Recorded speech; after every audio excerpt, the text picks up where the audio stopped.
Assalamualaikum warahmatullahi wabarakatuh. Saya Desiani Salasono Putri, NIM J31020028 kelas 3A. Kali ini saya akan membahas mengenai kesehatan mental di masa pandemi COVID-19. Virus COVID-19 tidak hanya menyerang kesehatan fisik, namun juga menyerang kesehatan psikologis. Tidak hanya rasa takut, efek psikologis dapat menimbulkan masalah yang serius.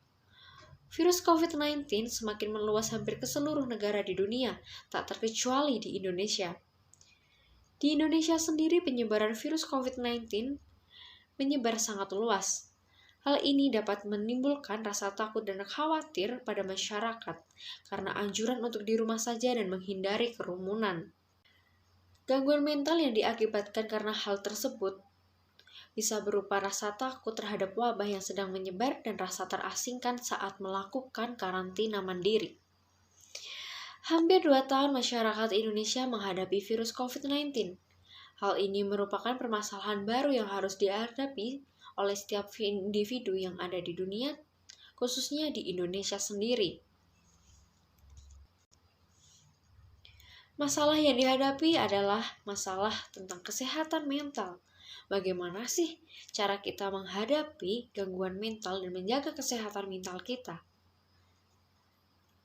Oleh karena itu, berikutnya saya akan membahas dengan narasumber yang sudah saya dapatkan, yang merupakan seorang mahasiswa yang terdampak selama pandemi COVID-19 ini. Terima kasih sudah bergabung. Kali ini saya akan membahas mengenai kesehatan mental di masa pandemi COVID-19 ini dengan dua narasumber dari perguruan tinggi yang berbeda. Narasumber pertama dari Fakultas Seni Rupa Prodi Kriya Seni ISI Yogyakarta, Viko Renanda Putri Fernandes.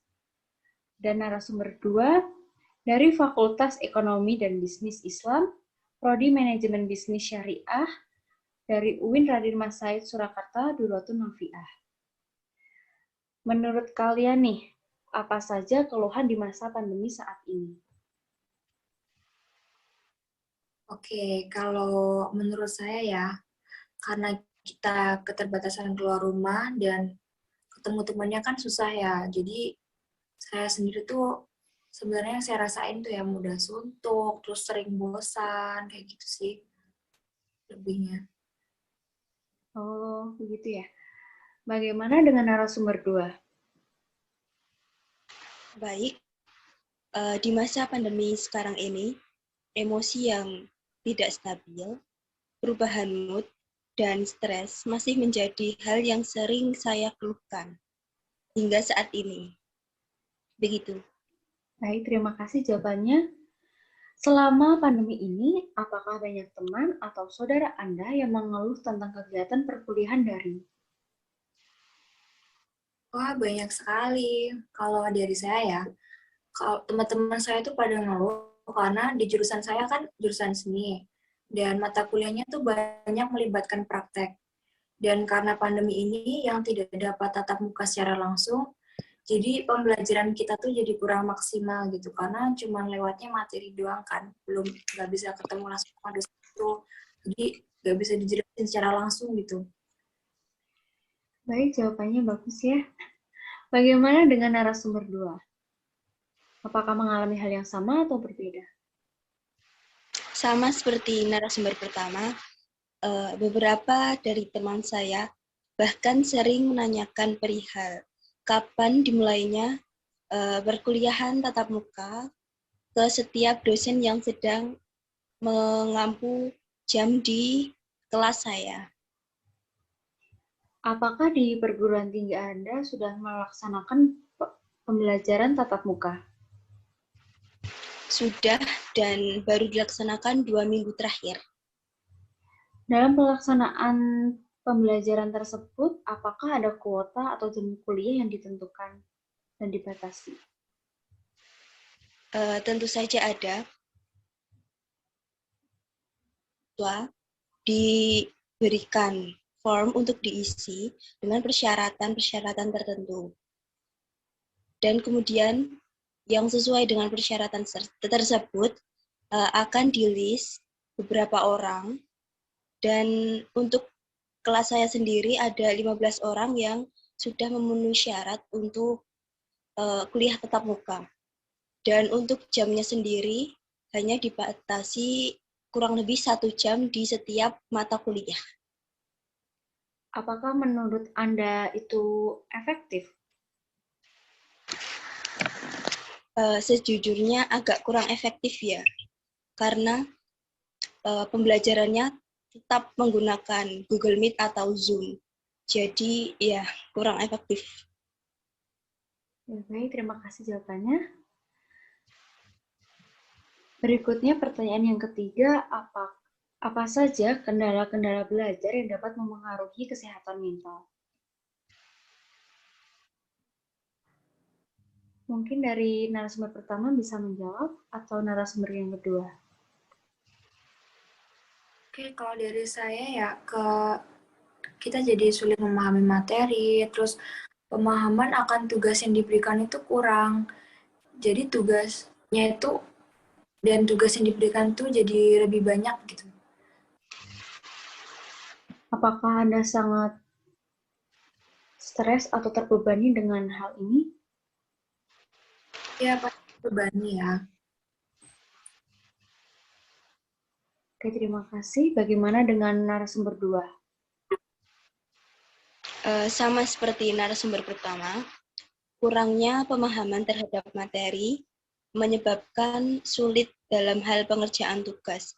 Dan dari sini terkadang menimbulkan rasa tidak mood dan jadi lebih mudah terpancing emosinya ya, karena masih ada beban tugas yang belum terselesaikan. Gitu. Menurut Anda semua nih, ada beberapa penemuan yang mengatakan bahwa pelajar tingkat SMA hingga pelajar perguruan tinggi memiliki tingkat stres yang lebih tinggi daripada jenjang pendidikan di bawahnya. Menurut Anda hal itu benar atau tidak benar? Kalau menurut saya itu benar ya, karena sekarang pelajaran atau mata pelajaran yang diberikan saat SMA sama kuliah itu kan lebih susah daripada SD dan SMP. Jadi kita memahaminya itu lebih, dan karena keterbatasan sekarang saat pandemi ini yang tidak bisa tatap muka secara langsung, jadi kita tuh jadi lebih sulit gitu memahami materinya. Kalau semisal anak SD atau SMP kan orang tuanya masih bisa nih membantu mengajarkan kepada anak-anaknya, kayak masih bisa membantu, dan itu kan masih nyambung-nyambung gitu ya. Kalau udah SMA atau kuliah kan biasanya pelajarnya lebih susah gitu, jadi orang tua nggak bisa bantu, mau nggak mau kita harus belajar sendiri kan, jadi itu bikin stres sih. Jadi menurut Anda apakah pendidikan orang tua itu menjadi faktor dalam hal ini? Iya, karena kalau orang tuanya berpendidikannya gimana ya, kayak udah tahu gitu, jadi bisa ngajarin gitu kan ke anak-anaknya. Begitu Ya, sih menurut saya. terima kasih. Bagaimana dengan narasumber 2? Apakah Anda sependapat dengan narasumber pertama? Sependapat juga karena tuntutan tugas yang mungkin lebih sulit dan lebih banyak ya daripada tingkat di bawahnya. Jadi kemungkinan stresnya itu lebih besar daripada anak SMP atau SD. Apa saja sih indikator-indikator sehingga mereka rentan mengalami stres? Yang pertama pastinya tuntutan tugas ya. Belum lagi deadline-nya yang saling kejar-kejaran juga. Oke, terima kasih. Jawabannya cukup membantu ya. Di masa pandemi ini, banyak masyarakat yang sangat takut terhadap penyebaran virus COVID-19 ini. Dan ada juga masyarakat yang abai terhadap virus ini. Bagaimana menurut Anda, apakah hal ini normal atau tidak? Baik, kalau menurut saya normal-normal aja ya. karena kesadaran orang-orang itu kan berbeda-beda. Ada juga yang udah sadar kalau pandemi ini bahaya, terus dia langsung menaati prokes yang diberikan oleh pemerintah. Tapi ada juga yang masih acuh tak acuh dan kayak kurang sadar gitu, sehingga tidak menaati prokes yang diberikan pemerintah. Begitu. Ya, terima kasih jawabannya. Bagaimana dengan narasumber kedua? Apakah Anda juga sependapat atau punya sanggahan atau saran? Menurut saya juga normal-normal saja ya, karena pandangan dan pemikiran setiap masyarakat terhadap pandemi ini kan pastinya berbeda.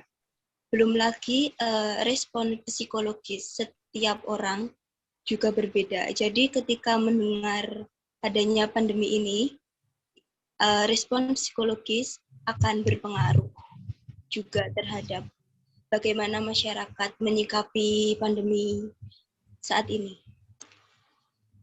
Terima kasih jawabannya. Bagaimana sih cara kita dalam menyikapi pandemi ini demi menjaga kesehatan mental diri kita? Mungkin narasumber pertama bisa menjawabnya. Kalau saya pribadi, jangan dijadikan pandemi ini suatu beban gitu. Kita jalani aja apa adanya. Bagaimana dengan narasumber kedua? Apa ada tambahan atau sanggahan? Menurut saya ya, jangan terlalu parno. Terlalu parno takut terserang virus ini. Karena hal itu bisa saja memicu panic attack ya, dan gangguan kecemasan. Jadi lebih baik dibawa santai dengan selalu mengikuti arahan dari pemerintah. Selama pandemi ini, interaksi sosial dibatasi secara langsung.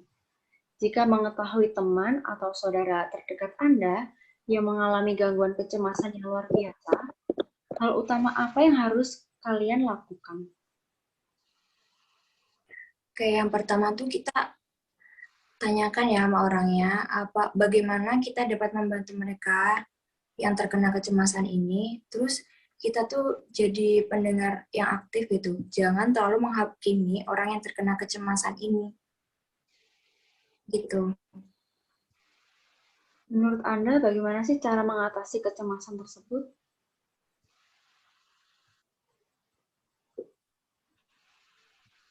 Oke, kalau menurut saya jadi pendengar yang aktif dan tidak terlalu menghakimi begitu.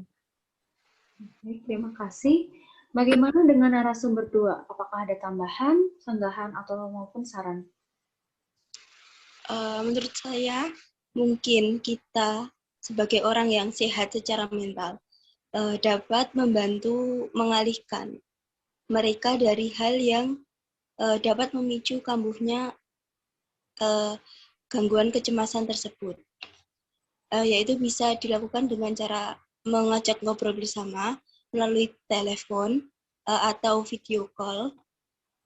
Diharapkan dengan obrolan-obrolan tersebut dapat membantu si penderita gangguan kecemasan teralihkan dari gangguan kecemasan tersebut yang dialami dia. Begitu. Baik sekali. Dan ini yang terakhir ya. Apa saja bentuk self-love selama pandemi ini menurut kalian semua? Mungkin narasumber pertama. Oke, kalau mencintai diri sendiri ya.